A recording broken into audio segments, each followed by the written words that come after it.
विषय हो तो हल हो जाता, विषय नहीं है जो हर ठाव में, हर घट घट में है। हमारे साहिब कहते हैं घट घट में विराज। न वो यज्ञ है, न जप है, न तप है, न मंदिर में है, न पाठ है, न पूजा है, न भोज है। वो है ये सब नहीं, वो तो सिर्फ विश्वास है।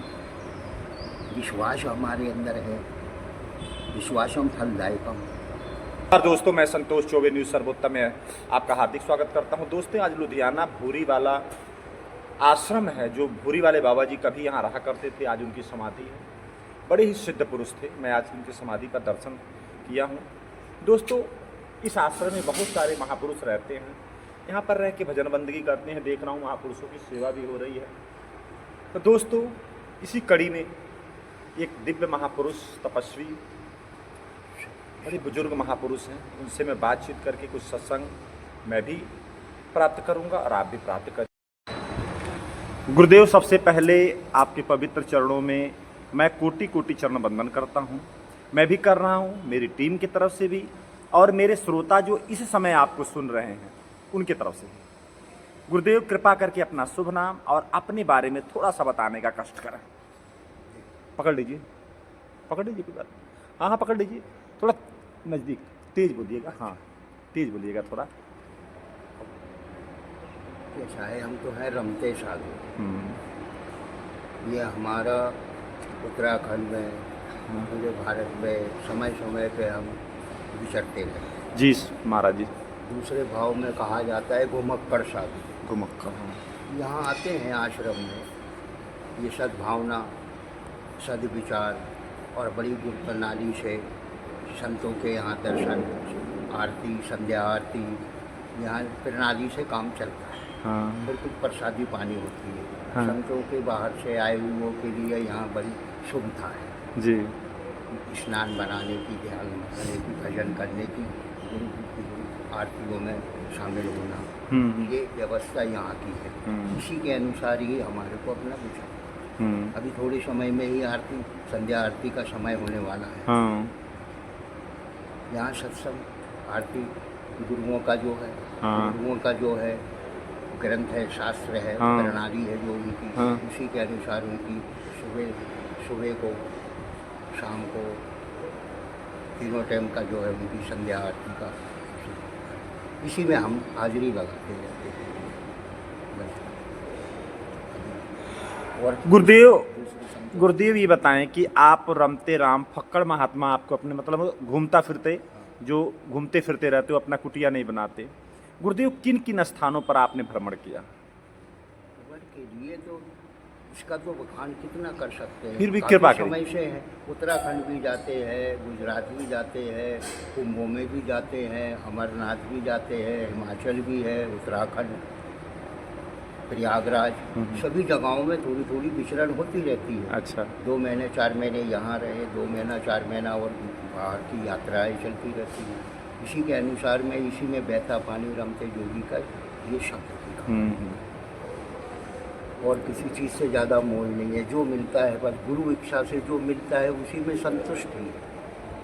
आचार विचार व्यवहार संयम नियम का ही जीवन है, और 60 के बाद में तो बहुत ही कदम फूंक फूंक के रखना होता है।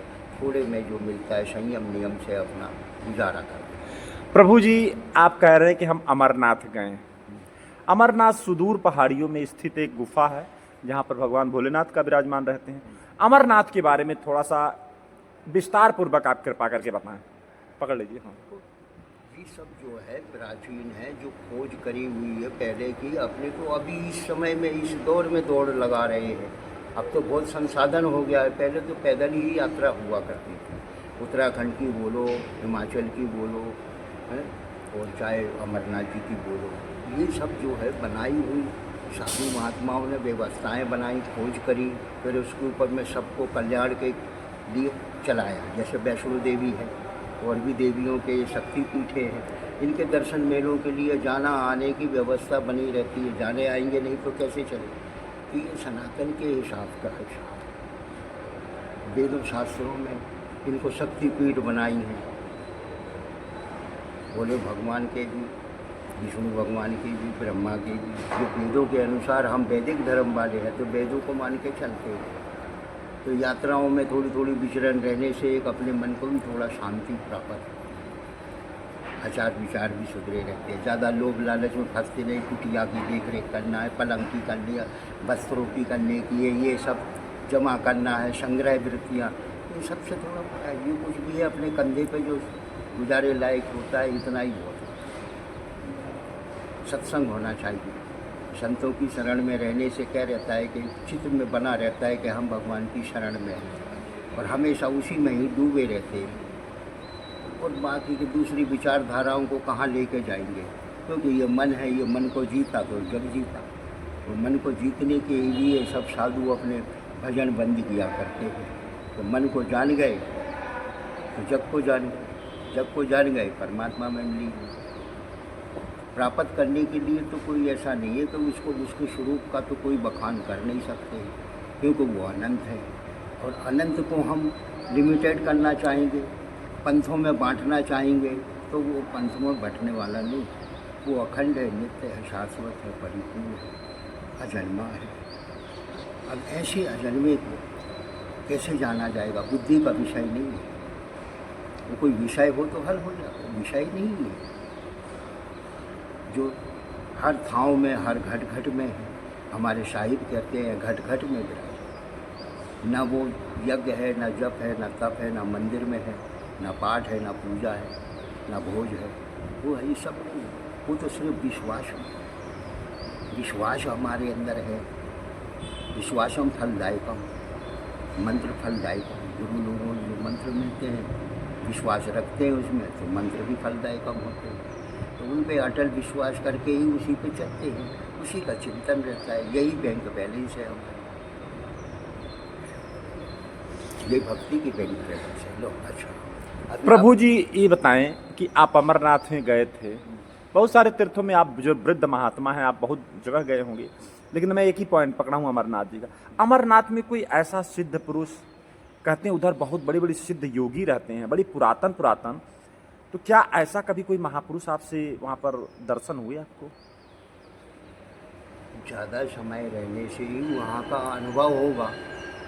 थोड़े समय के लिए जाते हैं, व्यवस्थाएं आजकल की हो गई हैं कुछ क्या ना पंजीकरण वाली। वहाँ ज़्यादा दिन रहें, भजन करें तो आसे पासे की खोज हो सकती है। रहने को नाम की चीज़ नहीं है। जो तपेगा वही जानेगा, जो तपेगा नहीं तो वो क्या जानेगा। अब हम सुनी सुनाई बातों को कहेंगे तो सुनी सुनाई बातों में क्या है? इसने सुनी उसको बताई, उसने सुनी उसको बताई। लेकिन वास्तविकता क्या है कि जब वहाँ रहेगा तभी जाके उसको उसकी अनुभूति होगी जगह की, प्रकृति की। अब उनने तप करे हैं, प्रकृति को अपने अनुकूल किया है, जड़ियाँ बूटियाँ खाए हैं, जैसे तप करे हैं तभी तो जाके उनके अंदर में कुछ बना है, कुछ है। अब जब वो तपेंगे नहीं तो उनके पल्ले रहेगा क्या? हरि। अच्छा प्रभु जी ये बताएं कि आपने बहुत सारे पूरी जिंदगी महात्मा में ही अपना साधु जीवन में बिताया, इसी में ही रहा है। कभी कोई जीवन में कहीं भी कोई ऐसा दिव्य पुरुष का दर्शन हुआ? जीवन में, पूरे जीवन में कभी कोई ऐसे दिव्य पुरुष का दर्शन हुआ जिसको आपको देखते लगे कि अलौकिक है कोई? ये सब जो है अपने अंदर की अनुभूति का आधार है। उसका बखान हम ऐसे प्रैक्टिकल के अंदर में कैसे करके बताएंगे उसको? फिर भी कभी थोड़ा अनुभव की चीज़ है। वो एक जो जो इसी सृष्टि के अंदर में है, जैसे कहते हैं निराकार और साकार। अब ये निराकार और साकार का परोक्ष ज्ञान और अपरोक्ष ज्ञान अभी उतनी पुष्ट के ऊपर में उतने हम अभी उतने धुलेंगे, उतने मजेंगे, तब जाके उसकी अनुभूति होगी। गुड़ खाने वाला गूंगे को गुड़ खिलाएंगे तो वो क्या कहेगा? उसकी अनुभूति नहीं बता सकता है, उसका बखान नहीं कर सकता है। वो इतना गहरा रहस्य है और इतनी गैप है, उसका बखान नहीं होता है। हाँ, अंदर से महसूस कर सकते हैं। जैसे हमने कोई मीठा खाया तो हाँ मीठा है ये। अब कोई कहेगा मीठा निकाल के दिखाओ, तो मीठा निकाल के कैसे दिखाएं?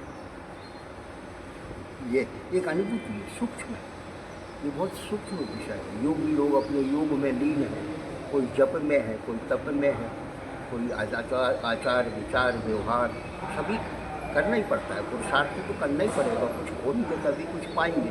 जब कुछ खोएंगे नहीं तो कुछ पाएंगे नहीं। जब उस ओर को हम जाएंगे ताहीं तो जाके मार्ग मिलेगा।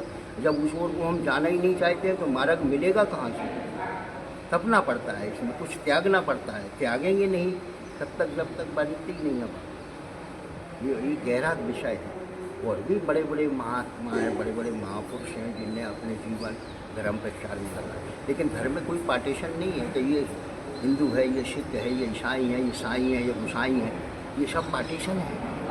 ये सब खंडित खंडित हो जाने से ये जैन धर्म, ये हिंदू धर्म, ये मुसलमान धर्म, ये धर्म तो सिर्फ अखंड है। उसी को जो परिभाषा को तो समझना होगा। ये हमने बांट रखा हुआ है, ये कोई धर्म थोड़ी है। ये संप्रदाय है, ये समूह है। समूह में बांट लिया, इस समूहों को नाम ही हमने धर्म रख लिया। धर्म ये नहीं है। धर्म बड़ा विलक्षण है, अखंड है, नित्य है। सिर्फ अधर्म से हटना होता है। अधर्म को शास्त्रों के आधार से चलेंगे। शास्त्र को मानना, गुरु को मानना, गुरु को मानना, शास्त्र को मानना बराबरी है। उनके अनुसार ही जो गुरुओं ने बताया कि ये अधर्म है, ये धर्म है, तो ये जो पक्ष बन गए, इन पक्षों को समझना है। तो हमें सिर्फ असत्य को समझना है, सत्य को नहीं समझ। सत्य तो यूँ का त्यों है, उसे कोई बनाता नहीं, उसे कोई पैदा नहीं करता। सूर्य नारायण है, सूर्य नारायण सबको एक जैसी धूप देते हैं। वो तो नहीं करते किसी से कपट। इसी प्रकार से परमात्मा भी हिंदू, मुस्लिम, सिख, ईसाई सब में एक जैसा उनका व्यवहार है। वो किसी को कम, किसी को ज़्यादा नहीं, ऐसा नहीं है। वो बहुत विलक्षण है। इस संसार को समझ लेना मामूली नहीं है, इस रचना को समझ लेना मामूली नहीं है। इसलिए इस रचना का बखान भी पूरा नहीं कर सकते। वो दिव्य है। किसी को भी जब हम किसी जीव को हम मारे तो चिंता करने की हमें क्षमता है नहीं, खाली मारने भर का है। बस यही जो है, यही हमसे लेखा जोखा बनते हैं, यही अज्ञान है। आपने सत्संग प्रदान किया, इसके लिए बहुत बहुत आपका कुछ नहीं। ये जो धन्यवाद। जो हमारे अंदर भरा है वही निकलेगा। नाली में गंध है तो गंध निकलेगी, फूल में खुशबू है तो खुशबू निकलेगी। हमने जो इसमें रम के तप के जो हमने अनुभव किया वही ये निकल रहा है। हम अपनी तरफ से कुछ नहीं कह रहे। हम अपनी तरफ से कुछ नहीं कह रहे। महाराज जी, हरिओम। महाराज जी, तो दोस्तों देखिए, महाराज जी बहुत ही एक परम पवित्र और बहुत ही बुजुर्ग महर्षि हैं, जिनके ज्ञान से पता लग रहा है कि आपका ज्ञान कितना उच्च और कितना महान है। तो दोस्तों अब संतोष चौबे को इजाज़त दीजिए। नमस्कार, जय हिंद।